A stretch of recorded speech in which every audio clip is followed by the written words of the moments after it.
I was involved from the beginning, kicking and screaming initially for the first few years.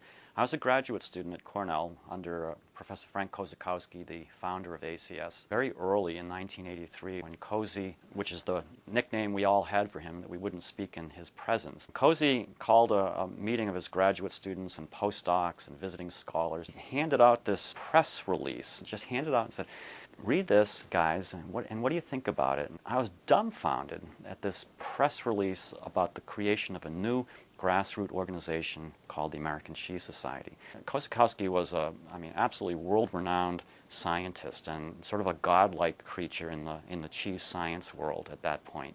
He was very brilliant, well-traveled with cheese making, and he had this real steadfast vision that people could get together and help each other.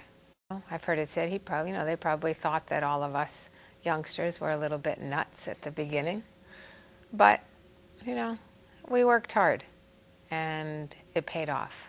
Because I was a graduate student, along with my fellow classmates, we were all drawn into the formation of that first ACS meeting at Cornell in 1983. After Frank put the conference together, that first one, he sent us the brochures and we sent them out to our customer list.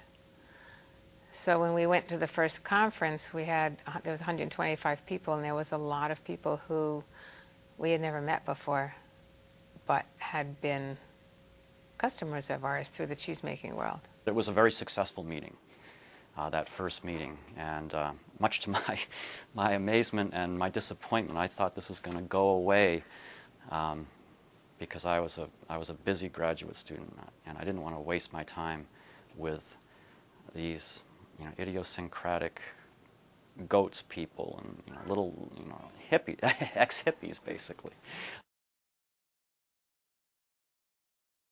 To get the ACS off the ground, he essentially assigned a couple of officers from amongst his graduate students. I became the vice president. I was assigned that. It created placeholders to allow the cheesemakers and the retailers who would come to that first meeting to begin to get organized. It's a very hard thing, creating a society. But you need to start somewhere. And he had the wisdom to put a structure into place through coercion initially. And he could get away with it. What could I do? Frank Kozakowski had a good friend and colleague in Professor Dick Klein at Rutgers. He was a senior professor and had been around for a long time, and became very interested, very, very passionate about working with Cozy to help this fledgling organization get off the ground. There was, I think, a smaller group than the first year. Some of the non-academic leaders really began to step up to the plate. You're relying on volunteers at that point. You don't have a dues structure. There's no money. There's nothing.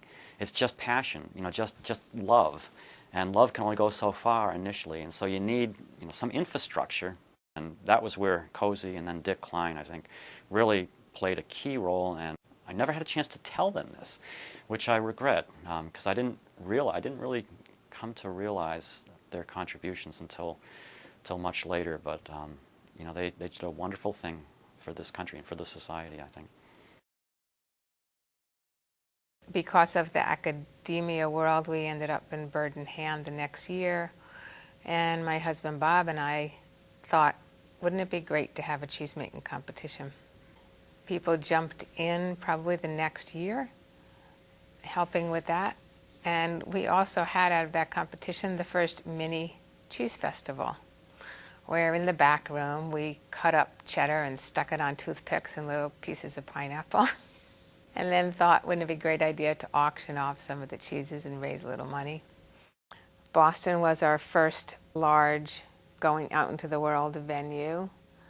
And we actually hired a PR firm to do the publicity for that, so we got a lot of press coverage for that conference at the cheese festival that we had. It was a very large cheese festival. We had somebody even come down from Canada to make cheese on the Boston Commons. So passerbys could, have a little cheese show.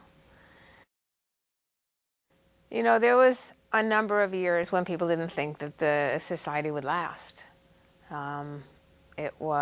Didn't happen for a year and a half. I think there was little glitches here and there. One of the president's barn burned down, so he kind of wasn't the president anymore, and another person got in and kind of absconded with the funds one year, and just little gory details along the side. But it seemed like whoever was the president, that's what the conference would be like, just whatever they wanted. And then we got to a board and, more people helping out. There's hundreds of people that work behind the scenes at every single conference. We can cut cheese for 10 hours a day and nobody will really know that it's happening. It all just gets done. So there could be glitch after glitch after glitch behind the scene, but when the people flow in the doors, no matter if it's a beginning conference or it's a conference today with over 800 people, nobody knows it. They just all see the wonderful programs that happen, and everybody has a really great time. I don't think anybody goes home from here disappointed.